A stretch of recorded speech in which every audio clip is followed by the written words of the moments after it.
Hey guys, and welcome back to my channel, Jayden Reads.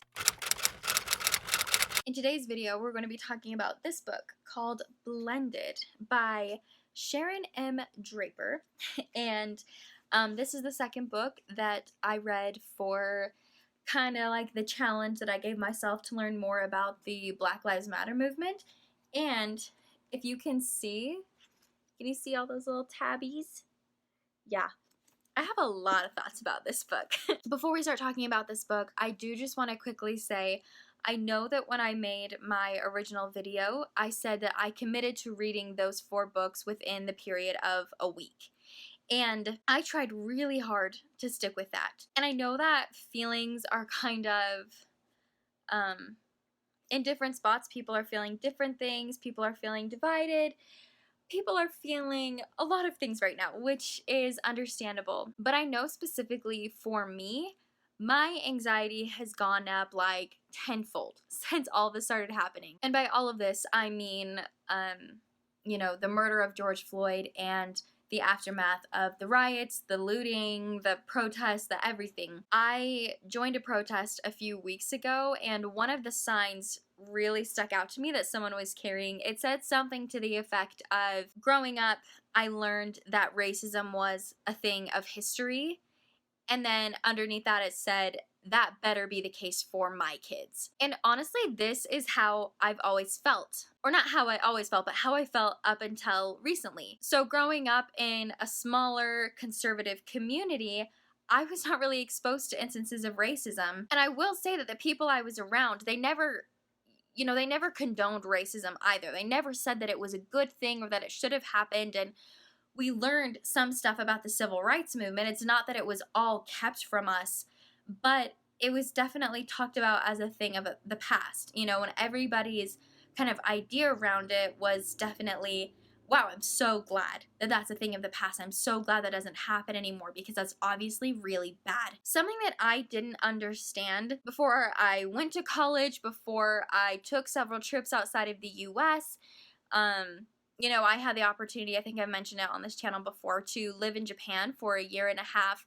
And even though it's not totally comparable, I had to live in a situation where for 1.5 years, I was the minority because a lot of people in Japan are Japanese. And it was very easy to see that I looked different and that I was different and I spoke differently and I thought differently. And while it can be fun and exhilarating, especially because I knew that I was only there for 1.5 years, this wasn't going to be my reality forever, there were still times that it felt very polarizing and very scary and very isolating. I definitely felt like I was different than everybody else and that everybody noticed that, and that it was kind of a weird experience and very eye-opening. But anyway, before I had all of those experiences, like I said, I really thought that racism was a thing of the past. I thought it was dead. And the more I've learned, the more I've realized that's not true. Racism, as I understand it, is discrimination that happens against a person based on the way that they look. Especially if they look differently from the dominant group or from the way that you look. And you're the one who's, kind of being discriminatory towards them. That is racism. And that happens every single day. Not just in America, but yeah, it happens in America. And yes, it happens in every single town. And yeah, it's really bad. And it's really not okay. People used to experience slavery and then they experienced segregation and all of those things. Those were gross, I don't even want to use the word exaggeration, but that was a huge, awful implementation of racism, more extreme. I guess that's what I'm getting at. Those are more extreme versions of racism. They're real.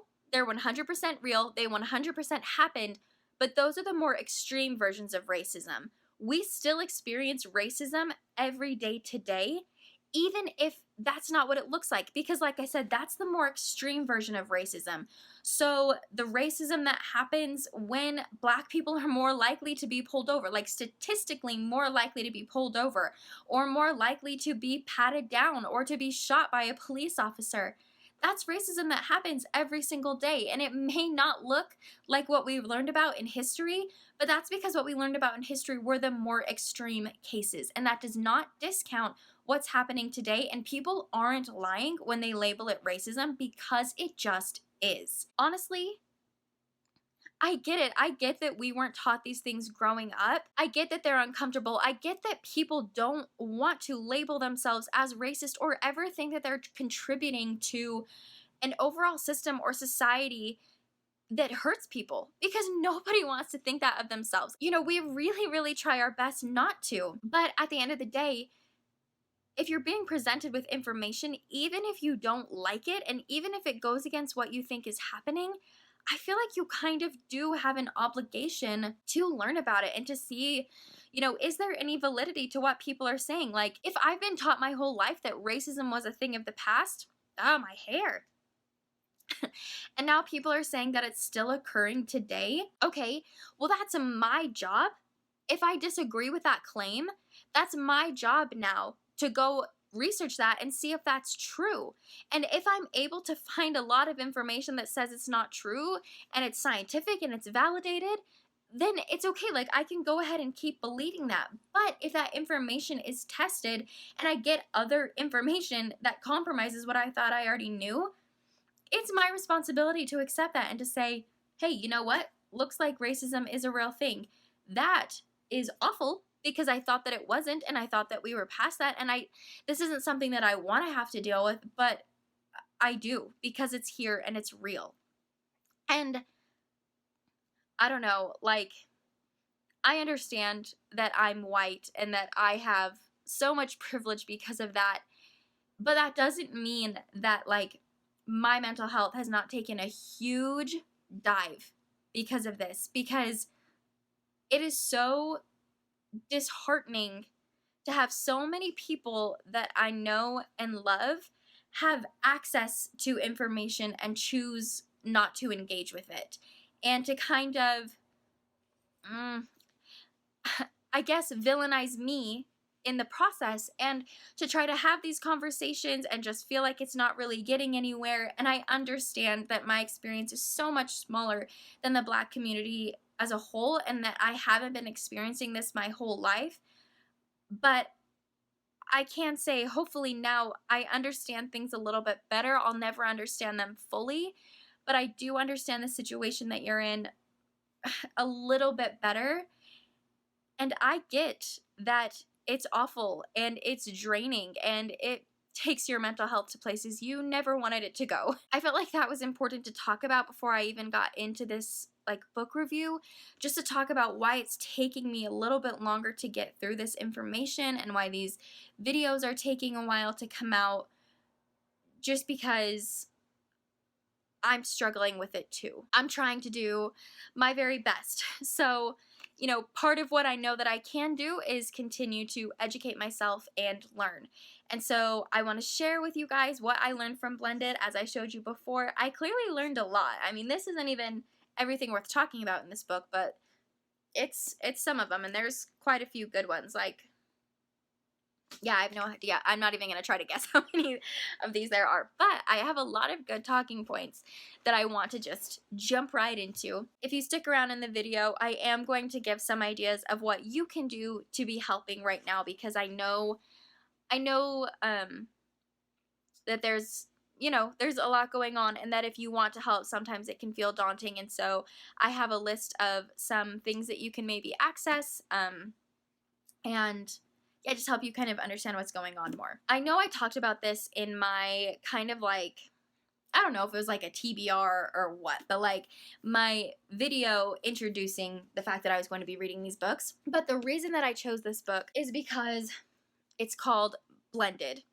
And our main girl right here, Izzy, she has a Black dad and a white mom. And so this book can't sit still. This book talks about how children, especially children from mixed relationships and mixed marriages, are put in these really awkward situations because for whatever reason, neither community is really willing to accept them. I don't know, it's interesting. I've seen this happen even within my own family. My husband is African American, and like the the African part of him it's a smaller percentage. It's about like a fourth, I would say, of his makeup. I don't know, that we've talked about. And so he's had so much white privilege. I can't even talk. So much white privilege. He's benefited from it so much throughout his life because he looks mostly white. But his mom looks a little bit darker. Some of his siblings look a little bit darker. He just came out of it looking a little more white. He's had family members go through really racist things, and he grew up with kind of more of that influence in his family, more of that, for him specifically, that African American influence. And yet, anytime he tries to talk about any of that, like things that he could actually, connect with people on, he gets rejected because people say, no, you're not black. Like you don't look black, or you didn't actually have this experience. And like, it's true that while he didn't have that experience to their extent, he did have part of that experience. But people can also easily say that. What I mean is that people who are also white can easily say that to him, because they can look at his hair, for example, and say like, oh, you've got like some pretty tight curls and you can comb it out into an afro, and your family does some things that are like different from a traditional white family. Like, you're not totally white and you don't fit in here.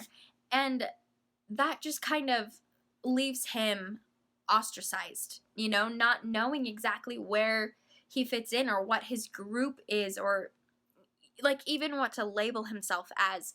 And Isabella, kind of Izzy, as she likes to go by, experiences that exact same thing in this book. And she's darker than my husband, so she, experiences it maybe to a greater extent. But it's a real thing that happens to a lot of people, and it's a narrative that I don't think we talk about enough. Yeah, I felt like this book was a really good resource to help me better understand that whole situation, I guess. And so that's why I picked this book. And then just to give you a brief synopsis of the book before we get into the review is, like I said, this girl, Izzy, her dad is black and her mom is white. And as she's growing up, she notices that they're kind of fighting a lot, and it makes her really sad. And her parents end up getting divorced. So her parents get divorced, and then the bulk of the book takes place when she's 11. And they've been divorced for several years. Izzy is a really big piano player. Obviously, she's a student in school. So the book just kind of follows her going about her life, like needing to switch back and forth between her mom and dad's house every week, and kind of the complications that has in her life, where she can talk about being blended, of feeling like, I live in my mom's house and I live at my dad's house, but like there isn't an Izzy's house. Like, I don't have a home where I feel safe and comfortable because I have to move every other week. Like, there's no stability, and talking about how difficult that is for her. And then also talking about her experiences being more, being blended, and like how people react to that. I will say it's a book meant for kids, and I originally bought it because I think I mentioned this before, but I may be teaching school this upcoming fall, and I would be teaching elementary. And so I bought this so I could talk about racism with my students. And I think that this is a little too advanced for my students. I feel like I would be, like, the highest grade that I would be teaching would be 5th grade. And I feel like 6th grade is maybe the minimum bar for when a kid should read this, just because there's some pretty big stuff in it. A girl gets threatened with a noose in her locker, and there's kind of some violence that takes place. And so, yeah, just keep that in mind, that it is a kid's book, but for kids who are a little bit older. Anyway, for this review, sorry, I know that I've already talked a lot, but you've heard a lot of my thoughts. And I'm not an expert on this topic, and so I just kind of want to read some passages from in here, and we can like talk about it a little bit together. But I would rather read than explain, because, like I said, I just want to make sure that I'm sharing the right narrative and how the author intended it to. So The first place I want to take us is page 40. And, oh my goodness, okay, I'm going to take the dust jacket off. It's making this difficult. So, what's going on is that Izzy's with her dad, and she wants to go in to Target, I think, to buy something. And her dad is explaining to her that there are security guards dressed up as normal people who follow shoppers around in the store to make sure you're not stealing anything. Let me find it. Okay, so before it starts, Izzy's talking to her dad and saying, like, ew, Dad, why you always gotta dress so weird? Because he always dresses really nice. So that's where this conversation starts. And it says, Dad will wear a shirt without a collar, and even jeans on weekends. But he sends them to the cleaners, so there's a crease down the center of each leg, like Sunday pants. Yep, pitiful times too. And by the way, Daddy, you gotta stop ironing your jeans. Nobody does that, I told him as we walked from the car toward the giant red circle Target sign. He just laughed. He looked at my torn, frayed jeans. And you think those are a fashion statement? He asked, smirking. Yep, they even sell them here, and they're not cheap, I reminded him with a laugh of my own. You look impoverished. And that's bad? For my daughter, yeah. His face grew serious. Here's the thing. I think it's important we look our very best at all times. We like you and me? I asked, even though I knew what he really meant. He sucked his breath in slowly. No, Isabella, like us. Like people of color. Like black folks. That we. I cocked my head. Why? It took him a few clicks before he finally said, The world looks at black people differently. It's not fair, but it's true. I was already aware of this, but I didn't think Dad had ever been so direct about it. Mom for sure would never have had this conversation with me. So I flat out asked, Does the world look at me that way? He answered without hesitation. Yes, but what about the mom half of me? To me, that's probably the best half of you. The part that makes you smart and funny and lovable and just plain cute, he told me with a big smile. But it has nothing to do with skin color or race, and everything to do with the flavor of Kool-Aid you turned out to be. You understand what I'm saying? I nodded. Then his face got serious again. But the world can't see the inside of a person. What a world can see is the color. The doors of Target opened with a welcoming swoosh, and I was instantly distracted. Yeah, Target does that to me. Me too, girl. I feel at home. They've got stuff I need, stuff I don't need, stuff I didn't even know I wanted. Neatly placed and waiting for me. I love that place. I was trying to handle what Imani calls all the feels I was getting right then. Dad was oblivious to the feels and kept on talking. For instance, did you know there are people in this store, in all department stores actually, who walk around looking like ordinary customers but are really security police making sure no one is stealing? For real? I look around. There was an old lady with a shopping cart full of cat food and 3 tennis rackets. Maybe she was one. Or that bearded guy who was carrying one of those red baskets. He was buying Cheerios and Coke. Dude, you need some milk. Dad put his hand on my shoulder. And even though it's not fair, black folks are followed more often than others. A friend of mine filed a lawsuit a few years ago for a young man, for this very thing. I slowed down. I felt like my head was popping, the Target magic fading a little. Well, we shouldn't shop here anymore, I declared, as if my few dollars would make a difference. Won't matter. Like I said, every single department store and grocery store, even the dollar store, has security personnel. I just never thought of that, I said, fury building inside me. Well, then I'll never shop again. He gave me his, "You are crazy, girl," look. Ha, not my Isabella, the shopping queen. She'll be back. So yeah, kinda sad. I knew he was pretty much right. I loved this place. I pulled the cart to a full stop near the sporting goods department. Everything was so neatly displayed.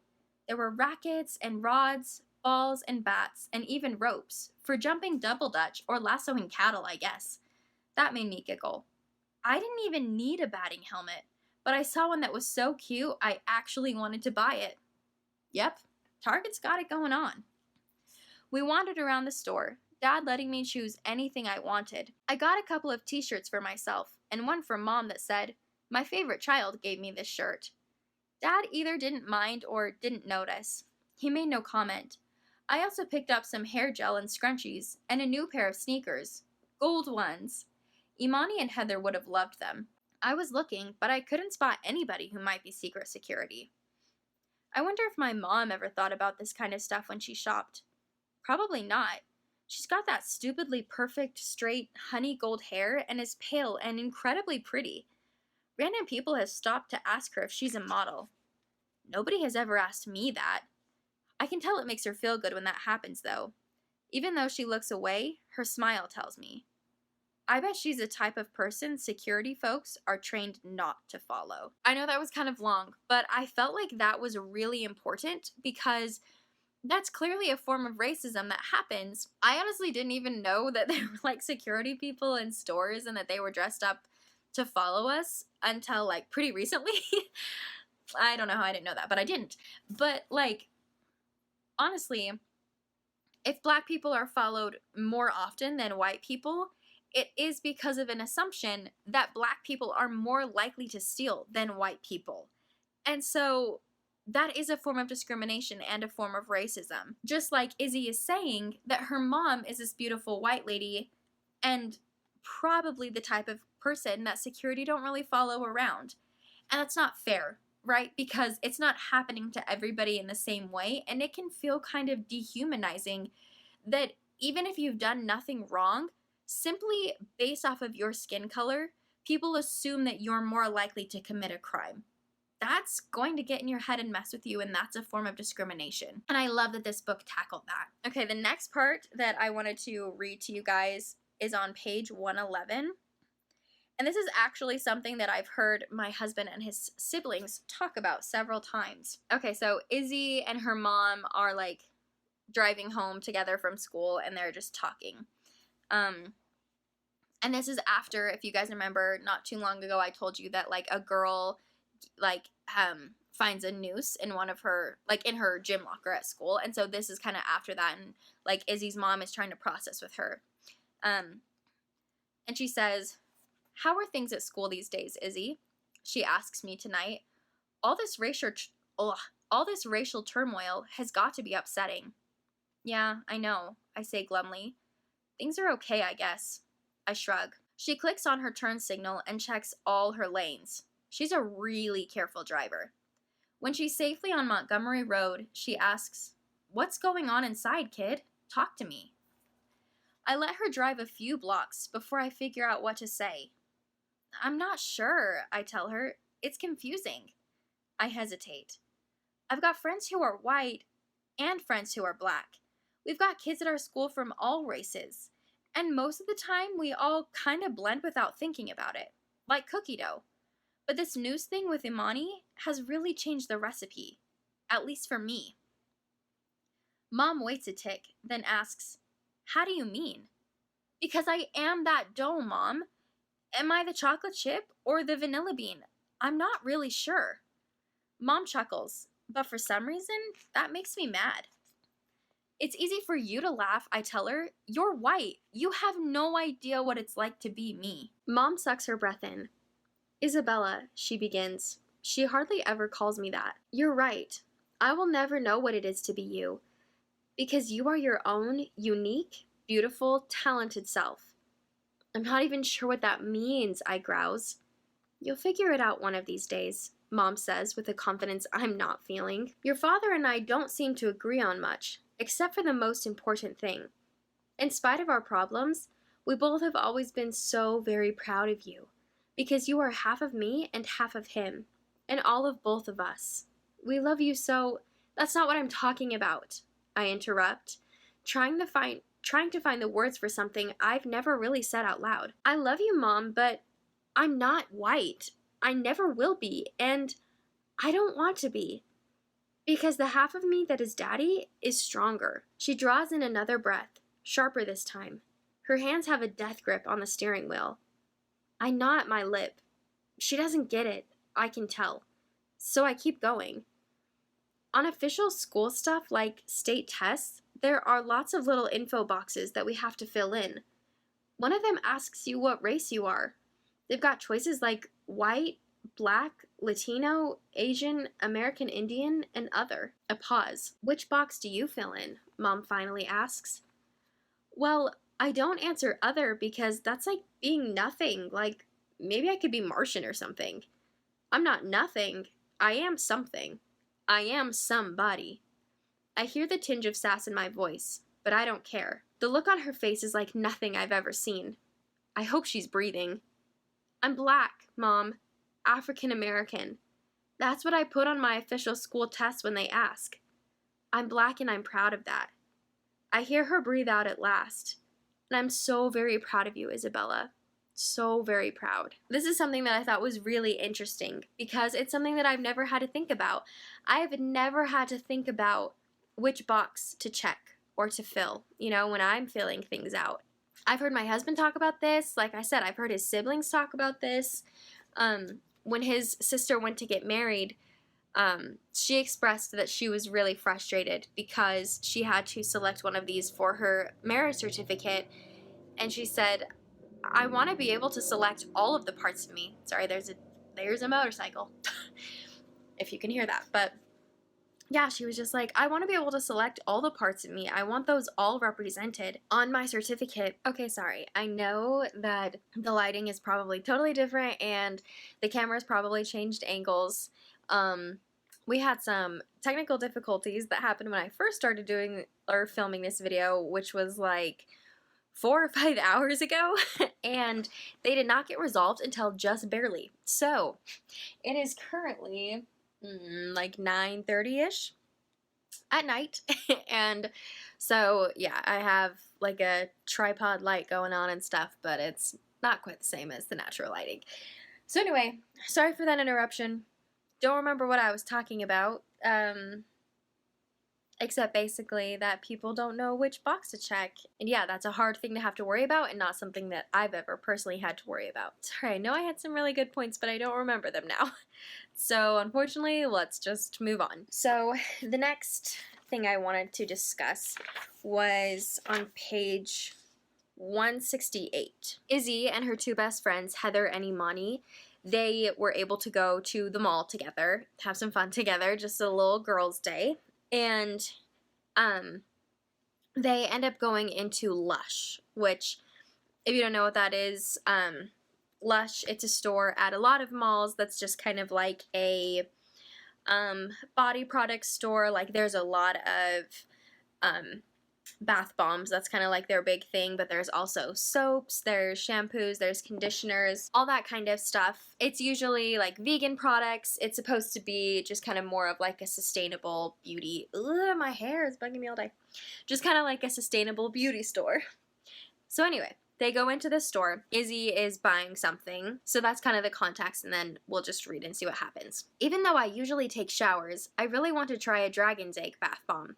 It will burst into, like, a zillion colors, but will leave a gold shimmery center in the tub. I take it to the counter, dig in a little purse Mom got me last Christmas, and pull out my wallet. That will be $7.88, the sales girl named Griselda tells me. I pull out my gift card and pass it to her. Then she pauses, kinda tilts her head to one side, and says, "You are so pretty. Really exotic looking." Thanks. I feel myself blushing. Exotic? What does that mean? Is that good or creepy? Griselda's smiling and continues. Are you from one of the islands? Before I can say I'm from 6 miles away from here, she finishes her question. Or are you mixed? I open my mouth and close it, like a fish that's just been pulled out of the ocean. This is not the first time someone has asked me a question like that. I'm never quite sure how to respond. This time I whisper, like I'm telling her a deep, dark secret. I'm from the Isle of Patagonia. Don't tell anyone. She nods like we just shared a joke. But it's not a joke. Now I wish I'd never come into this stupid store, even though I've decided she was complimenting me. And that's all that she says on this topic. But I just think it's interesting because I think that kind of illustrates that sometimes when we don't know, or we're trying to be aware, or we're trying to give actual compliments, we can say things that end up being really offensive and hurtful. And I mean, that's, that can happen in any relationship, not just a relationship between people of two different races. It can happen anytime. And that doesn't make you a bad person. And that doesn't mean, from what I understand, that you shouldn't compliment people. But I think it's important to ask people, is this appropriate? Is this something that is okay to say and that's okay to talk about? Or like, if I were to compliment you in this way, would you actually think of it as a compliment? Because if not, exactly like Izzy is saying in here, I mean, it's just going to cause her harm. And obviously it's something that the author thought was big enough to write about and put in here, because stuff like that happens all the time. And once again, I do know, sorry, I cannot get in a good spot with my hair. But I do know, because of my husband and his family, that that's something that comes up all the time. That his whole life, he's always had people try to awkwardly approach that conversation with him and, say things like, oh, what are you? Or where is your family from? Or things like that. And I mean, people don't necessarily want to be asked that just because you looked at them and saw that they were different than you. And so, I don't know, I think it's important to talk about, not because I'm trying to say that what this Lush worker did was awful or horrible or anything, but just to recognize there was a better way to go about that. If Izzy, for example, is saying in here, yeah, I don't like that, that doesn't feel like a compliment to me, then listen to that and don't think that you know better, and don't think that you know a better way to compliment her than what she says she wants. Listen to that. I mean, that's ubiquitous to everyone in any situation, but listen to that and say, okay, people may not like compliments like that, and so I should probably stop giving them if my intent really is to compliment them. Okay, so basically right after that happens, they're still at the mall, and I don't want to read it because this video is already going to be so long. So in the friend group, there's Imani, who is black, and then Izzy, who is more mixed, and then Heather, who is white. Heather ends up needing to use the restroom, and so it's just Imani and Izzy, and they find this really expensive looking store, and they decide to go inside and look around. As they walk in, they had to pass a security guard because, like I said, it's a really expensive store, and there's sweaters for $500 type thing. So the girls, I mean, they're just 11, and they're walking through, and they're looking, and wow, this is so crazy, yeah, when we're 20, we can buy everything in this store, just having fun, being silly. And the security guard ends up coming over and saying, you girls need to leave. And he just kicks them out of the store. And they realize that it was because of their race and the way that they looked, and that's why they were kicked out of the store. They end up reuniting with their friend Heather, and they tell her about what happened, and she starts crying and is like, let's go back to the store, I'll talk to them, or let's protest, let's all of these things. Izzy just ends up saying, there's nothing left to write, because they want to write a letter to the owner of the place, and she says, there's nothing to write. How do you describe a feeling, a glance, a sniff, a roll of the eyes? And she's talking about all these things that the security guard had done to them. There wasn't anything overt to say that he kicked them out because of their race, but, she's saying, definitely the things that he did made us think that that's why it happened. And so, anyway, I know, like I said at the beginning of the video, that sometimes we can feel really disheartened and feel like these are such big things, what do we do? And in my planner, I ended up sharing a thing on Facebook a couple of weeks ago that was 75 things white people can do to help. And if you look, I don't know why I thought it'd be fun to write them all in different colors, so it's kind of a lot to look at. But I haven't been able to write them all down yet. Also, ones that didn't apply to me or things I could feasibly do, I didn't write down. I'm trying to make a list of things that I could actually do. But a lot of these ideas, you know, say things like, advocate for police officers to wear body cameras and to have them turned on immediately when responding to calls in your local area. Call or write to federal legislators in support of the bipartisan Smarter Sentencing Act. Call or write to your federal legislators in support of the bipartisan Justice Safety Valve Act. And I said that word, Safety Valve Act.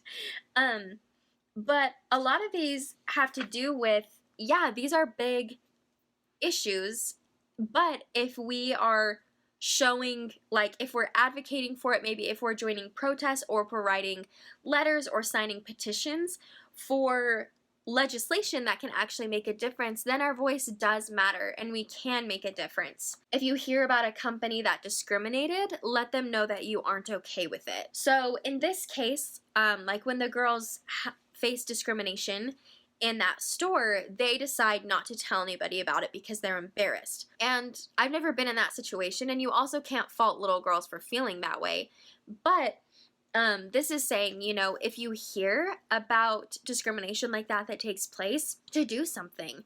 And, you know, to go to that store and say, hey, that wasn't okay, or write a letter or an email or whatever it is. Another one that I really like is to buy books for yourself and your kids that feature people of color as main characters. You know, just to give yourself that kind of different perspective. And so there's a lot of different ideas like that in here. There's a lot of different places to donate, companies not to visit. It talks about some different books to check out, such as The New Jim Crow by Michelle Alexander, Caught by Marie Gottschalk, Between the World and Me by Ta-Nehisi Coates, People's History of the United States, not sure who that's by, Orange is the New Black by, I wrote it down somewhere, Piper Kerman, The Color of the Law, Teaching to Transgress by Bell Hook, The 1619 Project by Nicole Hannah Jones. Yeah, there's a million different books and things that you can read. Don't be silent about that racist joke that you hear. Listen without ego and defensiveness to people of color. Seek out a diverse group of friends for you and your kids. There's plenty of things that you can do, and those are just some ideas. I will try to leave some of those ideas in the description box if there are any that you want to check out. And also, if you just Google lists, like a list of 75 things that white people can do to help with the Black Lives Matter movement or whatever it is, things will pop up. And so I definitely don't want anybody to leave feeling, you know, upset or feeling like there aren't things that they can do. Even if it's small, we can make a difference. And even if we use that mindset of it's small and so there's no point in me fighting back against this, well, then in the end, you know, if the system isn't receiving any pushback from you, then they are going to think that what they're doing doesn't matter and that it's okay how things are. And it's not okay how things are. Even if you're just one voice adding to lots of other voices or doing something small, it does make a difference. And I think that you should speak up and speak out and talk about why you're not okay with what's going on. And like I said, this video is already going to be so long, and so I was going to read like 2 more scenes, and I don't want to take the time to do that, especially because if you are interested in this book, and I totally recommend picking it up. Sorry, this is without the dust jacket. This is what it would look like if you just like went and picked it up.